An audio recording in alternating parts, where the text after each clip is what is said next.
ఎక్కడికి వెళ్తాం?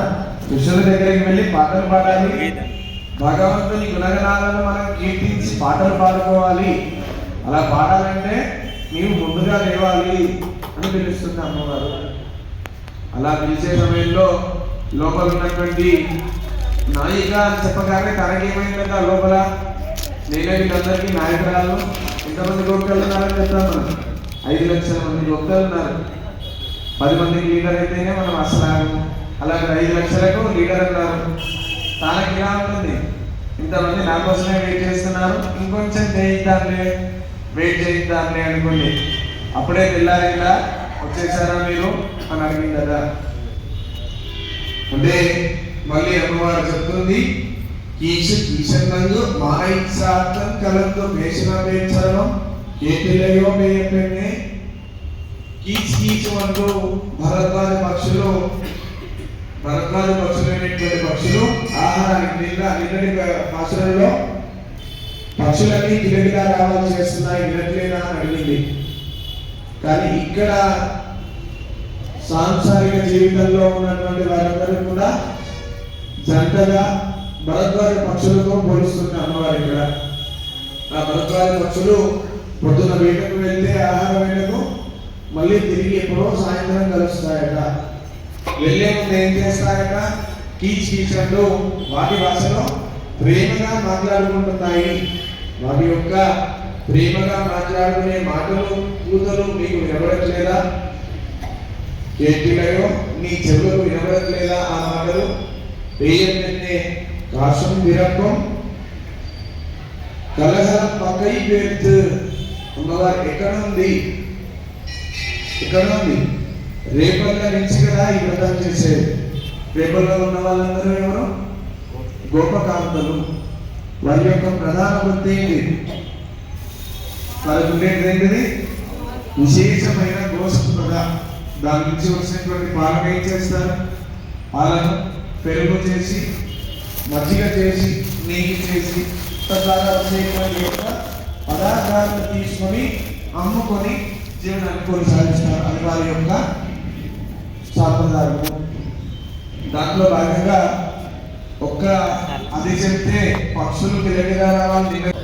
కానీ మరి ఇంకొక గుర్తు కూడా ఏదైనా చెప్పాలి అంటే, ఉదయమే లేచి వారందరూ కూడా వారి చేతికి చక్కనైన ఆభరణాలు ధరించి ఉండి కర్రాన్ని చిలుకుతూ ఉంటే వచ్చే చప్పుడు, సరసరని చప్పుడు వస్తుంది కదమ్మా.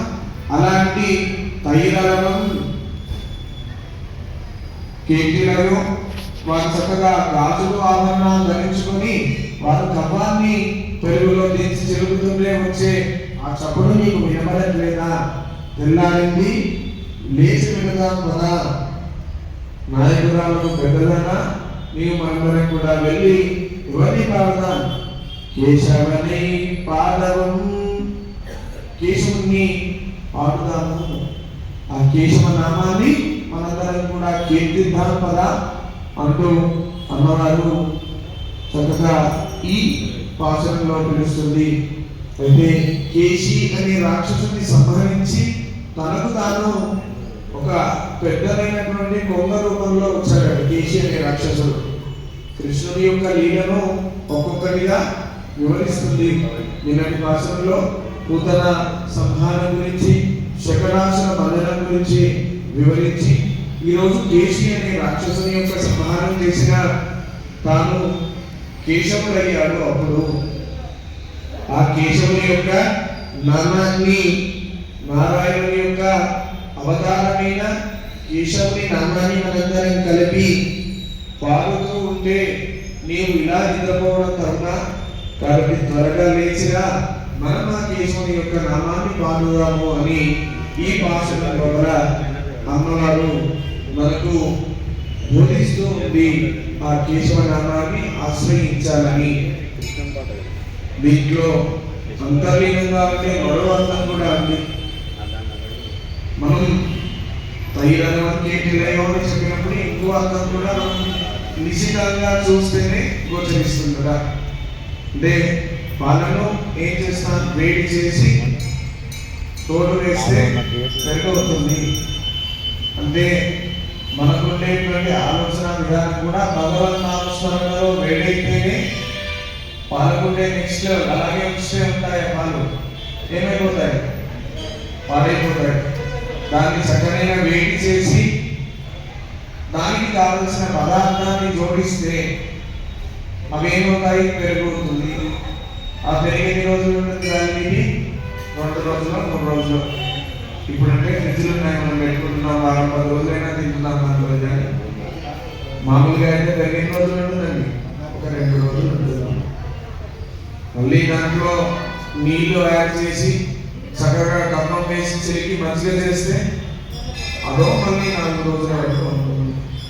దాంట్లో వచ్చిన వెన్న ఒక 10 days ఉంటుంది అనుకున్నా. దాన్ని మళ్ళీ వేడి చేసి నెయ్యిగా మారిస్తే ఇంకా ఎక్కువ కాలం వరకు అది స్టోర్ అయి ఉంటుంది. అంటే మొదటగా ఉండేటువంటి మనందరం కూడా భగవన్నామని చెప్పకపోవడం వల్ల చిన్న వ్యాలిడిటీ మనకు ఉంటుంది. భక్తి అనే మార్గంలో ఒక్కొక్క మెట్టు ఎక్కుతూ వెళ్తుంటే భగవద్భక్తి లోపల లీనమైపోతాం మనందరం కూడా. ఆ భగవంతుని అనుగ్రహాన్ని చేరడానికి వాళ్ళు ఎన్ని రకాలైనటువంటి పరీక్షలు దాటాయో మనం కూడా భగవద్భక్తి అనేటువంటి పరీక్షలను దాటుతూ భగవంతుని అనుగ్రహాన్ని పొందుదాము అనే విషయాన్ని చెప్పకనే మనకు చెప్తుంది అమ్మవారు ఈ భాషల లోపల. కాబట్టి మనందరం కూడా ఆ కేశవ నామాన్ని కీర్తిస్తూ గోదా అమ్మవారి సాక్షిగా ఆ నారాయణ స్వరూపమైన కేశవుని కీర్తిని మనందరం మన నోరారా పాడుదామని, ఆ కేశవుని అనుగ్రహాన్ని పొందుదామని గోదావరి అమ్మవారి సాక్షిగా ఆ రంగనాథ చరణాలను ప్రార్థిద్దాం, తెలుద్దాం. అందరూ కూడా కేశవనామాన్ని చెప్దాం. ఓం కేశవాయ నమః. ఈ నామాన్ని స్మరించినట్టుగా అమ్మవారికి నమస్కారం చేసుకున్నా. గోదాయి నిత్యశ్రీ నిత్యమంగళం స్వస్తి ప్రజాభ్య పరిపాలయంతాం న్యాయేన మార్గేణ మహిమహీసా. ఓం బ్రాహ్మణేభ్యః శుభమస్తు లోకాః సమస్తాః సుఖినో భవంతు.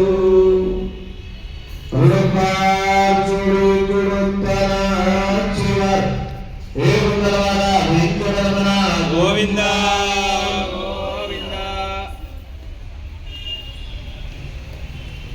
ఓం స్వస్తి.